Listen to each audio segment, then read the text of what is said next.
আয়নাঘরের ফারাবী ভাই নিয়ে আমাদের যে প্রতিবাদের জন্য আজকের লাইভ প্রোগ্রামে শেখ হারমিজার হাফিজাহুল্লাহকে দাওয়াত করেছিলাম। শেখ সফরে থাকার কারণে একটু প্রবলেম হয়েছে আমাদের যুক্ত হওয়ার বিষয়টাতে।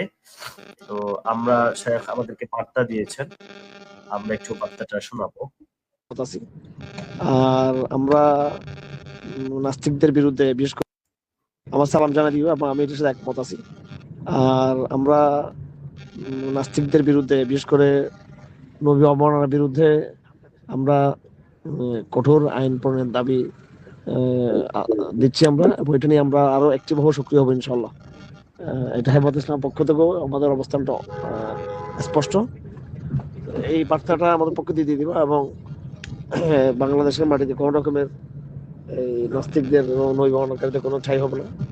এটা নিয়ে আমরা রাজনৈতিক প্ল্যাটফর্মে, আইনি প্ল্যাটফর্মে, সামাজিক যোগাযোগ মাধ্যমে, এই তিনটা প্ল্যাটফর্ম আমরা অব্যাহত আমাদের আন্দোলন কার্যক্রম চালিয়ে যাবো ইনশাআল্লাহ। তো ইনশাআল্লাহ। আসসালামু আলাইকুম। আচ্ছা, ওনার একটু প্রবলেম থাকার কারণে আমাদের কাছে উনি সরাসরি বার্তা দিয়েছেন। আমরা বার্তাটা আপনাদেরকে শুনিয়ে দিলাম এবং আমাদের এই প্রোগ্রামের সাথে শেখ আমাদের ইসলামের পক্ষ থেকে জানিয়ে দিয়েছেন। আমরা আশা করি যে হয়তো অচিরেই আমরা হয়তো শেখকে আবারও ব্যস্ততা কাটিয়ে আমরা নিয়ে আসবো এবং হেফাজত ইসলামের যে এই নাস্তিক বিরোধী সংগঠনের যারা প্রধানতম নেতা আছেন তাদেরকেও আমরা খুব দ্রুত সময়ের মধ্যে আমাদের এখানে আমরা নিয়ে আসার চেষ্টা করব এবং ইনশাআল্লাহ আমরা আশা করি যে নাস্তিকবাদের কোন কার্যক্রম আমাদের বাংলাদেশে আমরা চলতে দিব না এবং এটার বিরুদ্ধে আমরা সংগ্রাম চালিয়ে যাবো। আচ্ছা, আমি একটু মুফতি আব্দুর রাজ্জাক ভাইয়ের কাছে আমি যাব। আপনি আসলে ফারাবির বিষয়ে আপনার কি মতামত, যে এই ধরনের একটা সমস্যার ফলে আমাদের দেশে এবং সমাজ ব্যবস্থাতে এইভাবে যদি ফারাবিরা হেরে যায় তাহলে এই যে আমরা যে সত্য প্রকাশ ঘটাবো এবং অন্ধকারকে দূর করবো, এটা কি কখনোই সম্ভব হবে কিনা? আপনার মাইক মিউট করা।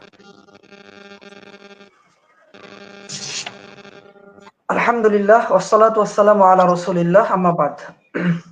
قال الله تعالى وقل جاء الحق وزهق الباطل إن الباطل كان زهوقا আম্মা বাদ। আজকের যে সুন্দর টপিক আয়নাঘরের ফারাবি যেমন হৃদয় বিদারক এবং তেমনি আমরা এই নামটা শুনলে আমাদের ভিতর থেকে এক ধরনের আবেগ উদ্গীরিত হয়, নিজেকে আর কন্ট্রোলে রাখা যায় না। তো এরকম একটা সেন্সিটিভ এবং আবেগময় একটা টপিক নিয়ে আজকে আলোচনা, খুবই উপভোগ্যময় এবং যে বিজ্ঞ আলোচকরা যারা আছেন তাদের আলোচনা মাশাআল্লাহ খুবই চমৎকার হচ্ছে। তো এই বিষয়ে যদি আমি বলি, দেখেন ফারাবিরা হারিয়ে যায় না, ফারাবিদেরকে হারিয়ে দেওয়া হয়। যেমন আমাদের এই ফারাবিকে 2015 সালের 2 মার্চ হারিয়ে দেওয়া হয়েছে এবং কারা হারিয়ে দিয়েছে স্পষ্ট, হারিয়ে দিয়েছে তৎকালীন নাস্তিক মোরতাদ যারা ছিল এবং মিডিয়া চক্রান্ত। প্রথম আলো নিউজ করছে, দেখেন প্রথম আলো নিউজ করতেছে 2015 সালে 2 মার্চ ফারাবিকে সন্দেহভাজন হিসাবে অভিজিতের হত্যা মামলার সন্দেহভাজন হিসাবে তাকে গ্রেফতার করা হয়। আমার প্রশ্ন, সন্দেহভাজন একজন মানুষকে গ্রেফতার করে রাখার পর সেই মানুষের রায় দেওয়া হয় 2023 সালে।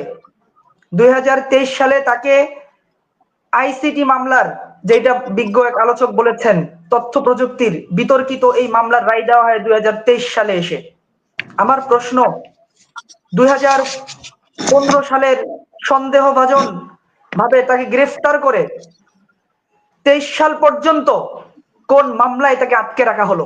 ফার্স্ট প্রশ্ন। আজকে যেই ডেইলি স্টার, যেই প্রথম আলো এই সন্দেহভাজনের নিউজ করে তাকে 2015 সালে গ্রেফতার করিয়েছে, সেই ডেইলি স্টার, সেই প্রথম আলো আইজ পর্যন্ত প্রমাণ করতে পারে নাই ফারাবী হত্যার সাথে জড়িত।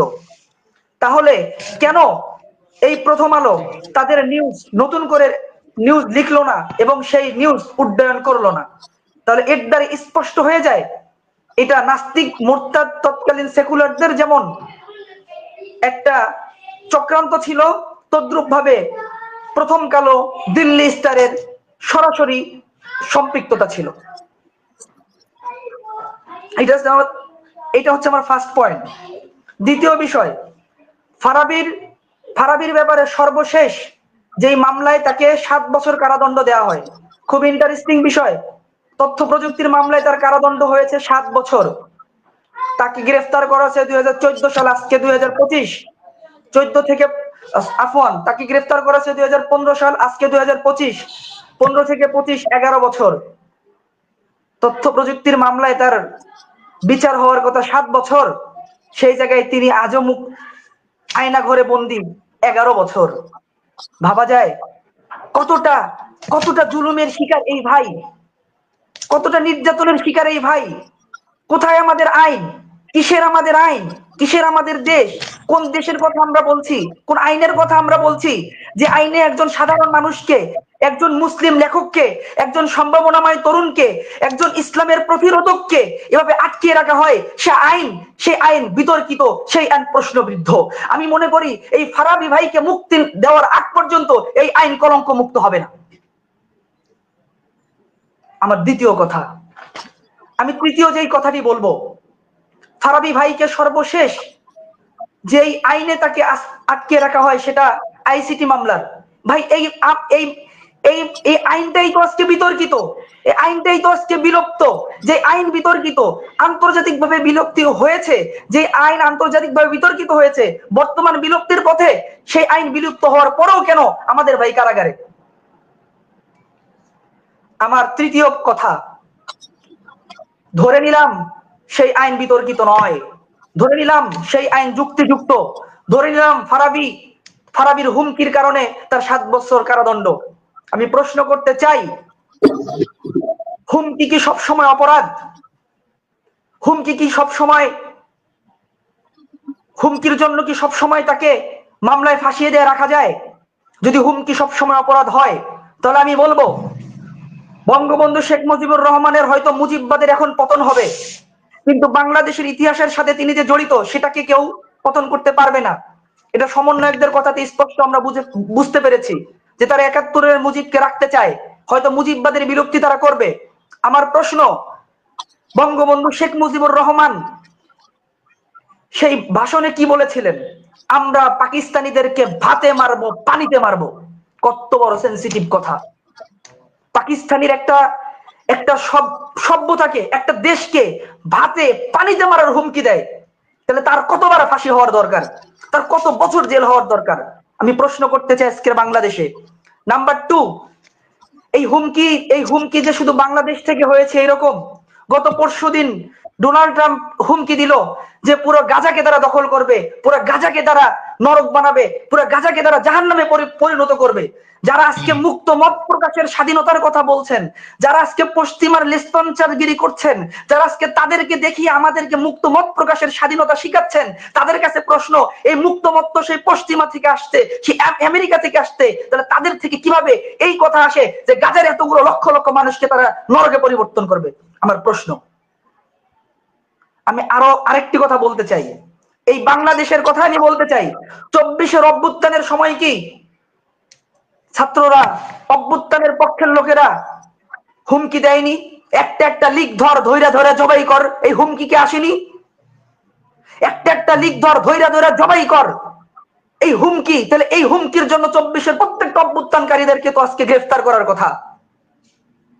একইভাবে আওয়ামী রেজিমে কি আওয়ামী লেসপেন্সার যারা ছিল, ছাত্রলীগ, তারা হুমকি দেয়নি একটা শিবির ধৈরা জবাই কর?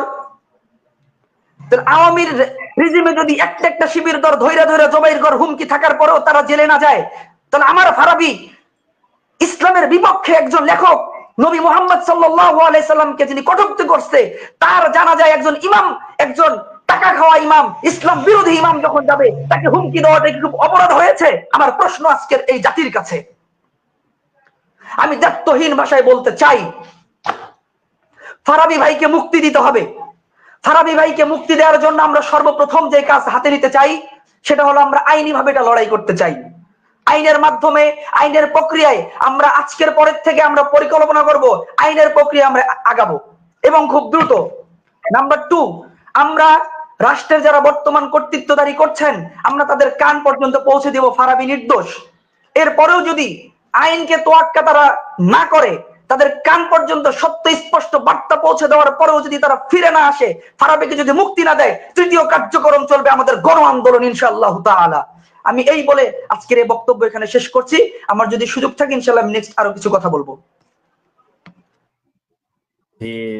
চমৎকার আলোচনা করেছেন আমাদের সাথে আব্দুর রাজ্জাক ভাই।